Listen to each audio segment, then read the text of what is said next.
అదేవిధంగా అధ్యక్ష, Yadadri thermal power project ఆ రోజు ప్రజల సెంటిమెంట్ ఏదైతే ఉందో ఈ ప్రజల సెంటిమెంటును తమకు అనుకూలంగా మార్చుకొని ఇండియా బుల్స్ అనే కంపెనీ గుజరాత్లో 1080 మెగావాట్ల విద్యుత్ సామర్థ్యంతో ప్రైవేట్ సంస్థ నిర్మించదలుచుకున్న ప్రాజెక్టును కేంద్ర ప్రభుత్వం విధి విధానాలలో మార్పు తీసుకొచ్చింది.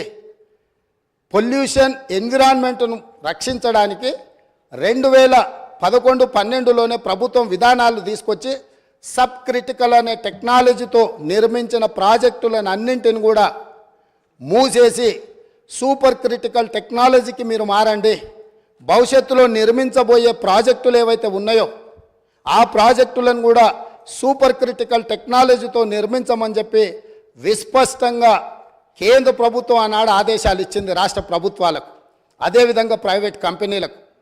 అందుకోసము సూపర్ క్రిటికల్ టెక్నాలజీ ఉంటేనే 2013 తర్వాత ప్రాజెక్టులు నిర్మించాల్సిన నిబంధనలు ఉండడంతో గుజరాత్కు సంబంధించిన ఇండియా బుల్స్ అనే కంపెనీ BHELకు ఆల్రెడీ సబ్ క్రిటికల్ టెక్నాలజీతో పర్చేజ్ ఆర్డర్ ఇచ్చి ఉన్నది కాబట్టి ఆ కాలం చెల్లిపోయిన సాంకేతిక పరిజ్ఞానంతో ఆ ప్రాజెక్టు నిర్మించడానికి అవకాశం లేదని తెలిసి ఆ ఇండియా బుల్స్ కంపెనీ BHELకు మా డబ్బులు మాకు వాపసు ఇవ్వండి అని అంటే, మీరు ఆల్రెడీ కొనుగోలు ఒప్పందం చేసుకున్నారు, డబ్బులు చెల్లించారు, మీకు తిరిగి ఇవ్వడానికి కుదరదు. ఎవడైనా తలమాసినోడు ఇది కొనుక్కునేటోడు దొరికితే వాడిని తీసుకొచ్చి మాకు అప్పచెప్పండి, ఆ తలమాసినోడి దగ్గర మేము డబ్బులు తీసుకొని మీ డబ్బులు వెనక్కిస్తామని వాళ్ళు అంటే, తెలంగాణ ప్రభుత్వం నేనున్నా వాళ్ళని వీళ్ళని ఎందుకు ఎత్తుకుంటారు అని చెప్పి వీళ్ళు పోయి ఒక ప్రైవేట్ కంపెనీ మునుగాల్చిన సబ్ క్రిటికల్ టెక్నాలజీతో నిర్మించాల్సిన పవర్ ప్రాజెక్టును కాలం చెల్లిపోయిన దాన్ని మాకు అత్యవసరం ఉంది, 2 సంవత్సరాలనే పూర్తి చేస్తామని ఇదే సభలో ఇక్కడి నుంచి ఆనాటి సభానాయకుడు సభ ముందల దబాయించి మేము చెప్పినాము ఆ రోజు. మీరు కావాలంటే పాత రికార్డులు తిరిగే చూడండి. ఇది సబ్ క్రిటికల్ టెక్నాలజీకి కాలం చెల్లిపోయింది, ఇది ప్రపంచంలో ఎక్కడ మనుగడ సాధిస్తలేదు, దీంతో కాలుష్యం వస్తుంది, విద్యుత్ ఉత్పత్తి సామర్థ్యం తగ్గుతుంది, తద్వారా నష్టము, దీన్ని వద్దు అని మేము చెప్తే ఖచ్చితంగా నేను చేస్తా, 2 ఏళ్లలో పూర్తి చేస్తా అని వారు చెప్పడం జరిగింది అధ్యక్ష. 2 ఏళ్లలో పూర్తి చేయలే అధ్యక్ష భద్రాద్రి పవర్ ప్రాజెక్ట్. 7 ఏళ్ళు పట్టింది భద్రాద్రి కోసం. 7 ఏళ్లలో 4 × 270 1080 మెగావాట్స్, 2 సంవత్సరాలలో 6,75,00,000 ప్రతి మెగావాట్కు ఖర్చు పెట్టి ప్రాజెక్టు నిర్మిస్తామని ఒప్పందం చేసి ఈ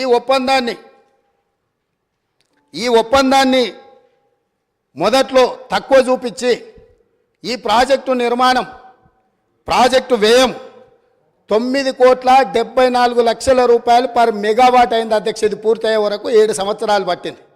అత్యవసరంగా మనకు అవసరాలు ఉన్నాయి, అనుమతులు తీసుకోవడానికి ఆలస్యం అవుతుంది, టెండర్లు పిలిస్తే కూడా ఆ ప్రాసెస్తోనే ఆ 2 నెలలు టెండర్లు పిలిచే కాలం కూడా వృధా అవుతుంది.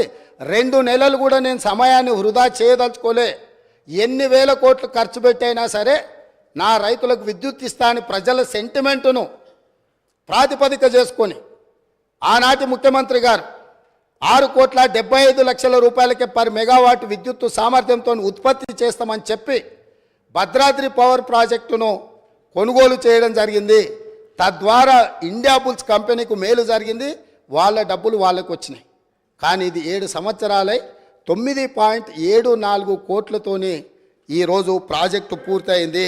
ఈరోజు ఇది ఉత్పత్తి కూడా సరైన విధంగా లేకపోవడం వల్ల సేమ్ టైం KTPS ఇదే ప్రభుత్వంలో ఉన్న 7వ దశ 48 నెలల్లో సూపర్ క్రిటికల్ టెక్నాలజీతో, అది సబ్ క్రిటికల్ టెక్నాలజీ, ఆ టెక్నాలజీ కాలం చెల్లిపోయింది. మామూలుగా కంప్యూటర్లు లేకపోతే పాతకాలం నోకియా ఫోన్లు కాలం చెల్లిపోయినాక మనం బయట పడేస్తాం, ఎందుకు ఉపయోగం లేదు అని, మన పాత బట్టలు పడేసినట్టు. అట్లాంటి పడేసిన వాటిని దాదాపుగా 10,000 కోట్లు పెట్టి నిర్మాణం చేసి తెలంగాణను నిండా ముంచిన్రు. అదే సమయంలో KTPS 7th ఫేజ్ 48 నెలలల్లా సూపర్ క్రిటికల్ టెక్నాలజీతోని 8.01 కోట్ల రూపాయల ఖర్చుతో పర్ మెగావాట్ విద్యుత్తును ఉత్పత్తి చేసింది అధ్యక్ష. అంటే ఏ రకంగా ఇందులో వేల కోట్ల రూపాయల దోపిడీ జరిగిందో భద్రాద్రి పవర్ ప్రాజెక్టును కూడా ఈరోజు జ్యుడిషియల్ ఎంక్వైరీలో రెండో అంశంగా చేరుస్తున్నాం అధ్యక్ష. ఇక మూడవది